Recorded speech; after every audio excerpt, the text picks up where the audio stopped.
O episódio de hoje é Descontaminados do Medo. Pode passar, por gentileza? E esse episódio é interessante, gente, porque o medo, ele é uma emoção natural do ser humano. Só que se você parar para lembrar, a primeira vez que a gente vê a expressão medo aparecendo é pós a escolha de Adão e Eva em pecarem. Quando eles pecam, eles fazem o que, gente? Se escondem.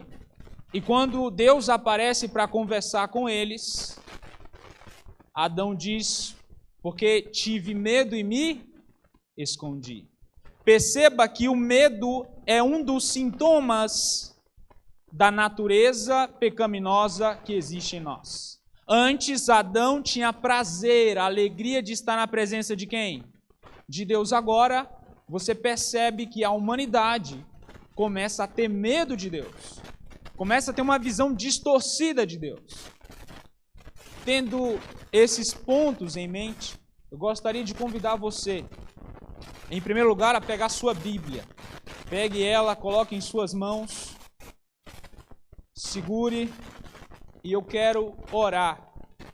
Mas antes de orar, a minha irmã pediu que eu intercedesse por 2 nomes. Eu confiei na minha memória, mas, irmã, a senhora pode falar, no fundo, pelo Marcelo e o Salomão. Os 2 estão no momento, e o Caleb também. Os 3 estão no momento não muito fácil, com debilidade na saúde, e ela pediu que, por gentileza, nós, como igreja, a gente orasse. Sim, amigo? Sim? Samuel, os 4 nomes, então vamos orar. Prepare sua Bíblia, seu coração, e vamos interceder por esses nomes. Querido Jesus, obrigado, Pai, pela oportunidade de estar em Tua casa. Todos nós estamos em condições confortáveis para ouvir a Tua voz. Deus, somos gratos por isso. Quantos gostariam de ter a liberdade e o conforto que temos, mas não tem, e somos gratos porque ainda temos. Querido Jesus, além disso, temos uma palavra que Teu Espírito quer alimentar ao nosso coração. Tire toda a distração para que possamos entender a simplicidade do Evangelho. E, em último lugar, coloco os nomes que foram citados agora, Pai. O Senhor bem sabe os dilemas que eles estão passando. Que Teu Espírito, diante de Jesus, possa interceder a Ti para que solucione todos os problemas que eles estão passando. É o que eu peço, em nome de Jesus, e todos juntos dizemos amém. Queridos, abra sua Bíblia em João capítulo 6, verso 16. João capítulo 6, verso 16 a 21. Hoje eu não coloquei quase nenhuma lâmina para que a gente trabalhasse a Bíblia. Então, João capítulo 6, verso 16 a 21. E vamos olhar o que diz esse texto. E ao descambar ou ao entardecer o dia, os seus discípulos desceram para onde? Para o mar. Esse mar é o de Tiberíades, tá? Ele fica próximo de Cafarnaum. Verso 17. Tomando um barco, passaram para o outro lado, rumo aonde, gente? Cafarnaum. Já se fazia o quê? Já estava começando a ficar ali bem escuro. Jesus ainda não viera a ter com eles. Opa, detalhe importante, Jesus estava com os discípulos aqui, sim ou não? O que o texto está dizendo? Não.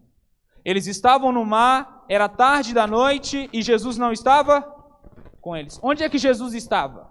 O que tinha acontecido antes, igreja? Se Jesus não estava com os discípulos. E por que os discípulos estavam ali naquele lugar? Então, vamos continuar lendo o verso 18. E o mar começava a fazer o quê? Empolgar-se ou agitar-se. E o vento fazia o quê? Soprava. Verso 19. Tendo navegado 25 a 30 estádios, eis que viram Jesus andando sobre o mar, e aproximando-se do barco, ficaram possuídos de temor. Detalhe importante, a depender do evangelho, você vai perceber que um dos discípulos vai ter uma visão diferente. Uns vão olhar alguém vindo sobre as águas, no entanto não sabem quem é, logo sentem o quê? Medo, temor.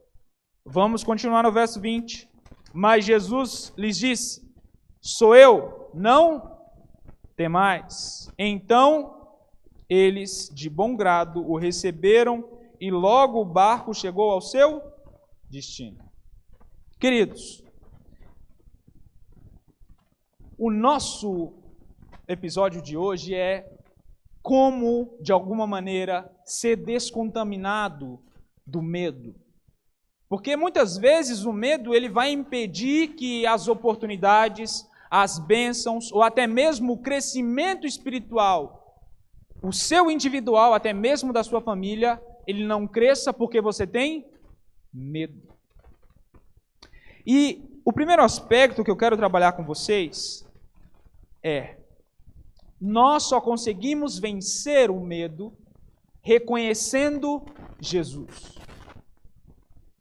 Perceba que o verso 19 vai dizer: tendo navegado por uma grande distância, eles olham, alguns, dependendo do evangelho, não sabem quem é, sente medo, e outros vão enxergar e vão reconhecer quem?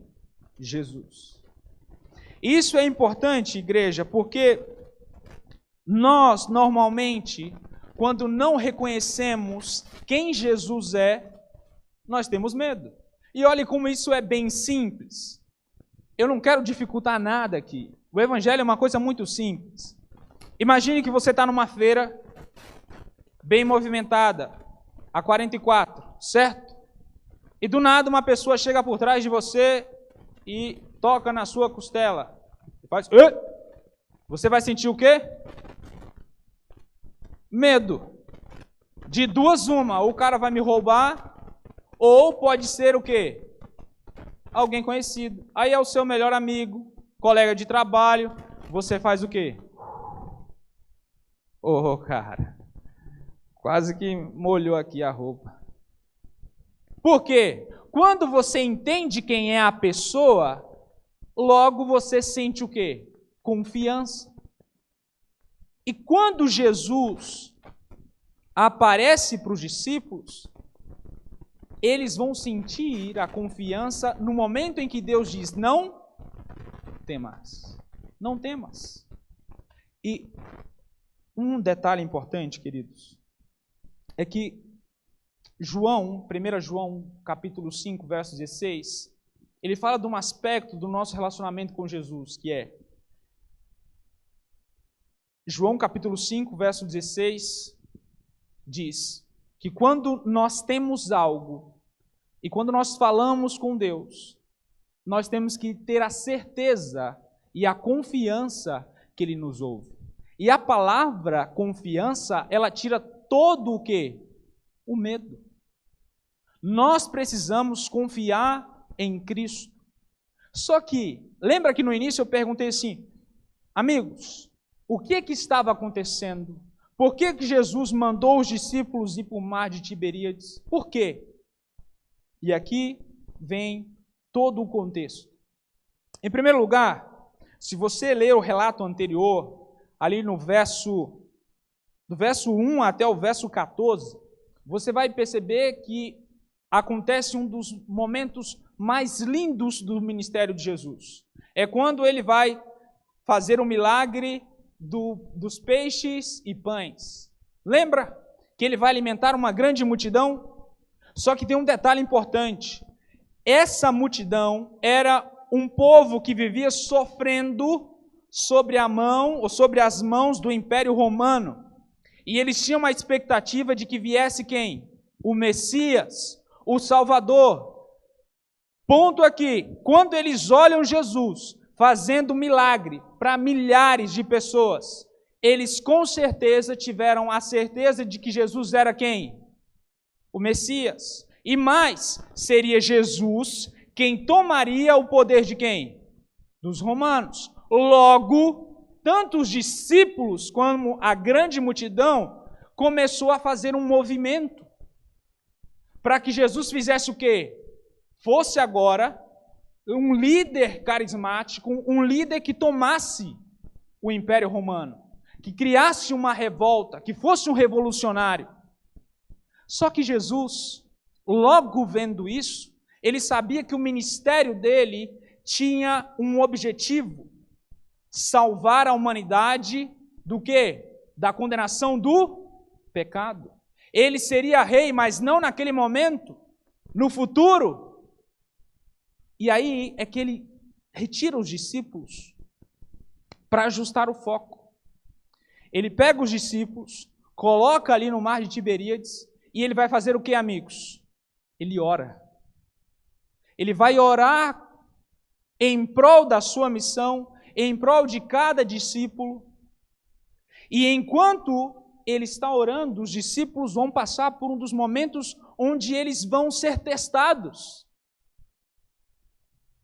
Ao chegarem lá, como vocês perceberam no relato, há uma tempestade. E, queridos, toda vez que Deus coloca uma tempestade na sua vida, pode passar a imagem. E tempestade aqui foi literal. Mas muitas vezes a tempestade é na sua vida. É na sua vida espiritual, é na sua casa, é no seu trabalho. Mas, pelo menos, de acordo com a Bíblia e com uma citação de um autor que eu gosto muito, que é C.S. Lewis, ele diz que o sofrimento ou a tempestade é um megafone de Deus para um coração endurecido. Ele sabia que aqueles discípulos estavam com uma perspectiva, ou até mesmo com uma expectativa errada sobre Jesus. E o sofrimento ali, aquela tempestade, vem para que os discípulos entendessem quem era Jesus para eles. E muitas vezes, Deus faz você e eu passarmos por sofrimentos que, a primeiro instante, a gente não entende. De segundo momento, você não consegue administrar. Pô, por que está acontecendo isso comigo na escola? No trabalho? Por que está acontecendo isso comigo no meu casamento? Isso não foi eu que escolhi. Por que essa tempestade está batendo na casa, na vida do meu filho? Por que isso está acontecendo? E, queridos, uma coisa que a gente aprende olhando esse pequeno relato da Bíblia é que nenhuma tempestade ela vem por acaso. Ela sempre tem um propósito. E eu acho interessante, eu conversei com a minha esposa, ela, há uns anos atrás, ela passou por um momento muito difícil na vida pessoal dela, uma tempestade. A gente ainda estava namorando, e nesse período, para vocês perceberem como esses momentos, eles vêm para ajustar as coisas. A gente sentou para conversar, logo no início do ano, e aí a gente estava decidindo se ia casar ou não. Sabe, naquele impasse? E se você já passou por esse caminho, lá no início tem um momento em que você senta e pega uma lista, um check-out do que você precisa ter na cerimônia, na casa e para o resto da vida, sim ou não? Quando eu peguei aquela lista, eu olhei para ela e falei assim, ei, vamos terminar? Porque não vai dar. Moço, quando eu olhei, eu falei, panela elétrica, não sei o que, tal. Falei, vixe, não vai. Não vai dar certo. Pelo que eu fui tomado? Insegurança, medo. Tá ok. Até aí, a gente riu, brincou, o tempo passou. Eu não me lembro exato, ela está ali, mas foi mais ou menos ali por volta do segundo semestre do ano, foi isso? Mais ou menos isso. E aí, ela estava morando em Campo Grande, Mato Grosso do Sul, e eu estava estudando teologia no Pará. Quando, de repente, recebo a informação de que ela estava no hospital. Começou a ter um problema nos rins, só que, assim, naquele momento foi uma notícia. Oi? Foi, né? Foi no fígado, eu sempre confundo. Obrigado. Fígado, gente. no fígado dela e foi uma notícia a primeiro instante, todo mundo começou a ficar preocupado e aquilo foi intensificando, até que chegou um momento, em resumo, que ela foi para a UTI, não é isso? Para a UTI e ficou ali um bom tempo. O pai dela, se vocês olham para o pai dela, você fala assim, rapaz, esse homem aí, bota um segurança perto dele, ele chora. Porque o homem é grande, sério. Pensa no homem que, quando conversou comigo, chorou igual um menino. Porque a tempestade bateu na casa dele, na filha dele. Como é que ele se sentiu? Limitado, com medo. Eu lembro como se fosse hoje. Fui no banheiro do quarto, me coloquei no chão e eu só conseguia chorar. Chorava. A família toda estava triste, não sabia o que fazer. E queridos, depois de muita oração, houve um movimento de oração muito grande, muita gente orou. E ela diz que depois de quase uma semana, não é isso? Uma semana completa, ela está ali sentindo muita dor, muito sofrimento, e ela faz uma oração a Deus: Senhor, se for para eu continuar sofrendo, que o Senhor tire a minha vida. Se não, que o Senhor me cure, restaure a minha saúde. E ela diz que na madrugada ela sente uma forte ânsia, ela vomita, e depois ela começa a perceber que a saúde dela começa a restaurar. Só que tem um detalhe. Se você perguntar para minha esposa hoje qual é a causa, e você pegar os exames desses dias, desses problemas nos rins, no fígado, você não vai ter uma causa. Tem ou não, amor? Não tem causa. Aí, queridos, eu pergunto para vocês, qual foi o motivo? Qual foi a causa? A causa não tem. Mas na psicologia existe uma coisa chamada efeito positivo. Na Bíblia existe um plano divino na transformação e na salvação individual da pessoa e também da família. Eu vou citar só um aspecto da transformação que Deus fez através desse momento de tempestade na vida dela. Ela tinha dificuldades com a família, com a mãe, por conta da história, e aqui não cabe. Mas aquele momento, aquela tempestade, fez com que toda a mágoa fosse deixada de lado e o perdão viesse agora o quê? Florescer. Muitas vezes, Deus vai permitir algo acontecer na sua vida para que uma transformação faça o quê? Floresça no seu coração, para que o orgulho, para que o medo saia de lugar e o Espírito Santo comece a entrar. No entanto, queridos, o primeiro aspecto para que você entenda como vencer o medo, como ser descontaminado, em primeiro lugar, é reconhecendo Jesus. Beleza, pastor? Entendi qual é o primeiro aspecto. Qual seria o segundo? No segundo, amigos, nós precisamos ter coragem.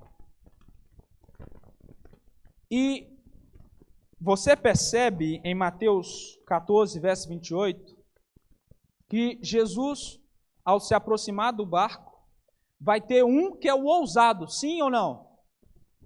Quem é o ousado? Pedrão. Muitas vezes, eu e você, para que possamos experimentar as promessas de Deus, e eu não estou falando aqui, queridos, pode ser isso também, mas muitas vezes só pensa nesse lado, né, de riqueza, prosperidade. Eu estou falando disso não. Eu estou falando no sentido espiritual, de você chegar a níveis evangelísticos, de você chegar a um nível de maturidade no seu casamento, na educação dos seus filhos, somente se você tiver o quê? Coragem. E coragem é ir apesar do medo. O medo não vai deixar de existir, mas você vai apesar do medo. E Pedro, ele sabe que aquilo ali não é natural. Como assim, pastor? Uma pessoa andar sobre as águas é natural, igreja? Não. Se você tentar andar sobre as águas, vai acontecer o quê? Vai descer. Mas ele entendia que a experiência que iria acontecer com ele não dependia dele, mas de Jesus. Tanto que quando ele coloca o pé, ele começa a perceber que agora ele pode andar. E no relato você percebe, quando ele começa a olhar para si, para quem ele era, para as suas limitações, ele começa a fazer o quê? Afunda. E assim também somos nós. Toda vez que a gente quer fazer a jornada cristã sem Cristo, a sua vida é vazia. O seu cristianismo não tem forma, não tem sentido. Então, você e eu precisamos ter coragem e ir apesar do medo. E queridos, não esqueçam dessa frase. Enfrentar nossos medos com coragem nos ajuda a crescer em nossa fé. Você precisa enfrentar os seus medos. Pastor, eu entendi que preciso ter coragem para enfrentar os meus medos. Mas qual seria então o terceiro elemento nessa história para a gente ser descontaminado do medo? Para mim, existe um detalhe muito importante. No verso 19 ao 21, você vai perceber que quem estava ali no barco? Os discípulos. E o terceiro aspecto, gente, para a gente vencer os medos, um exemplo, a pandemia, é a comunidade. A comunidade, a igreja, nós somos um elemento extremamente importante nesses momentos difíceis. Os discípulos, enquanto estavam passando ali aquela tempestade, quem estava com eles? Ao lado de João estava Pedro. Ao lado de Pedro estava Bartolomeu. O barco queria afundar, mas eles diziam, olha, não vai não. Nós vamos ficar aqui, vamos lutar até o fim. E assim é na vida da gente. Mas sabe qual é o problema que eu vejo? Em nós, como igreja, como família? É porque quando começa a dar problema lá na casa, o casal quer fazer o quê? Não, vamos acabar o casamento. Por quê? Chegou o dia da tempestade. Na alegria estava beleza, na hora da tempestade agora vai acabar?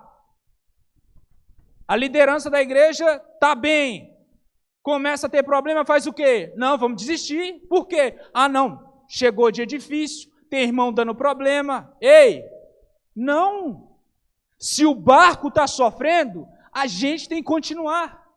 Tem um filme que eu gosto muito, Coração de Ferro, assisti quando era adolescente. E há uma cena que eu acho interessante, que ela explica exatamente esse texto.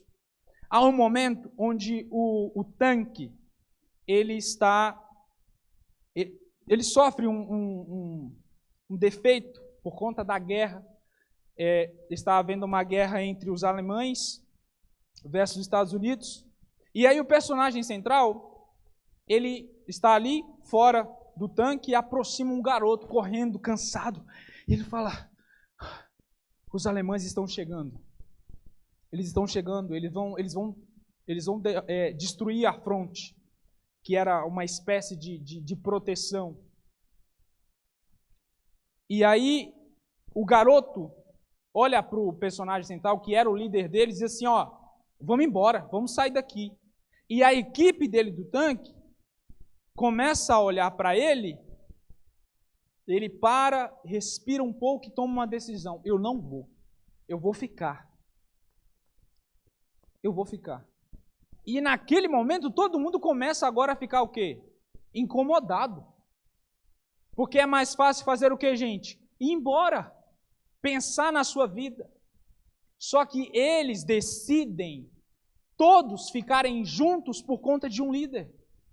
E isso é interessante no texto porque nós, muitas vezes, iremos passar por momentos difíceis em nossa vida, mas precisamos permanecer. Só que lembrar que haverá tempestades e momentos difíceis em que você não vai conseguir administrar. E sabe o que o texto diz? Olha, verso 20. Mas lhes disse Jesus, sou eu, não temas. Queridos, quando o dia for difícil, quando o dia for mau, a tempestade for grande, lembre-se que quem está com você nas tempestades? Cristo. E eu quero já terminar com 3 lições. O grupo pode vir. Meu amigo faz aquele toque, por gentileza. 3 lições que eu quero que você leve para casa. A primeira lição é: a fé e não o medo deve ser o nosso legado. Eu quero conhecer essa igreja. As pessoas têm que olhar para você e no momento de tempestade, de angústia, de sofrimento, você vai sentir medo, porque você é humano. Mas haverá algo superior ao que é natural: a fé. Abraão sabia para onde ia, queridos? Não. Mas o que moveu aquele homem? A fé. Segunda lição: Jesus não nos prometeu uma caminhada fácil. Por isso que eu disse para vocês, eu não estou falando de dinheiro aqui não. Se você for abençoado com prosperidade, amém. Depois você manda um pix para todo mundo aqui e divide o pão, amém? Mas ele não nos prometeu caminhada fácil. No entanto, ele prometeu uma companhia permanente. Ele disse que estaria conosco até o fim. Você tem Jesus através do Espírito Santo na sua jornada. Confie nisso. Não tema. Ele é contigo. Ele é conosco. Eu não sei o que você está passando, mas confia que Ele está no controle da sua vida. Ah, pastor, é porque meu filho está saindo da igreja. Calma. Ele está no controle. Ah, pastor, é porque meu casamento está acabando. Calma. Deixa ele entrar na sua vida, quebrar o seu orgulho, porque ele está no controle. E última lição: precisamos aprender a descansar na tempestade. Os dias podem ser maus e difíceis para você, mas somente aquele que confia em Jesus sentirá uma paz que, humanamente falando, as pessoas não vão entender. Que você, nessa noite, aprenda a confiar em Jesus na tempestade. Amém?